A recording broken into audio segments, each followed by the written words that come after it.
So when we're thinking about starting to crochet, we don't need many tools, and they aren't expensive.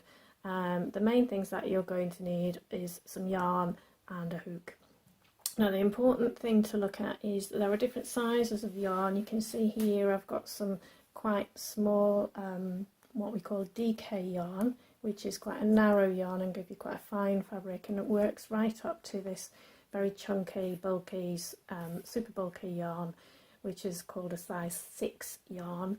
Each of these different yarn sizes has something on the label that will help you to work out what you need. So for example, this one is a slightly thicker yarn. This is called an Aran yarn. You can see here it tells you, but if you look on your yarn label, it will tell you what size yarn it is, and it will also give you a recommendation for the size of the knitting needle or the crochet hook that you will need to work with this yarn.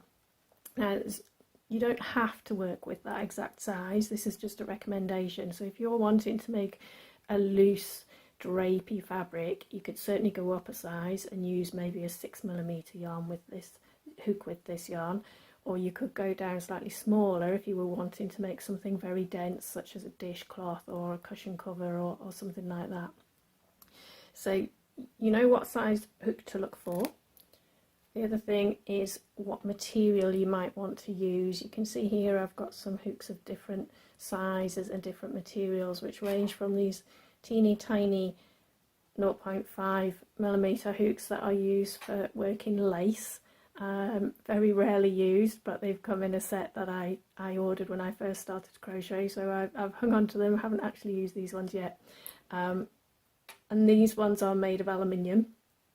You'll find with aluminium that the hook does slip quite easily through the yarn, so when you're just learning to work with your crochet, it can be a little bit slippy and you can lose your loops quite easily. As you become more proficient, you may prefer to move to an aluminium yarn because it does slip so much easier and you can work more faster. We have acrylic hooks as well. These ones are kind of an intermediary hook. Some people prefer these to the wood or the bamboo just because they work slightly faster, but not quite as fast as the aluminium. They're very, very cheap. It's worth just having a little play around and see which you prefer. What I would recommend for beginners is the bamboo hook, mainly because of the fibres of the bamboo. It means that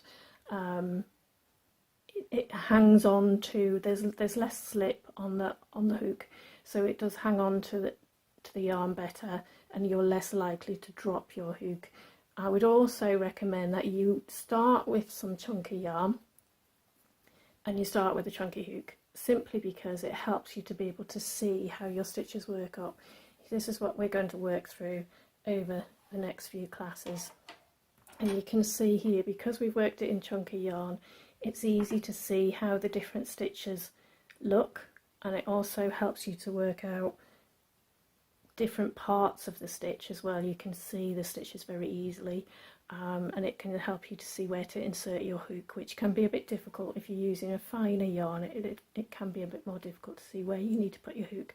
So when you're just starting out, I'd recommend practicing on something a bit more bulky and something with a bigger hook, and I'll link these below so that you can get onto them straight away if you want to get going.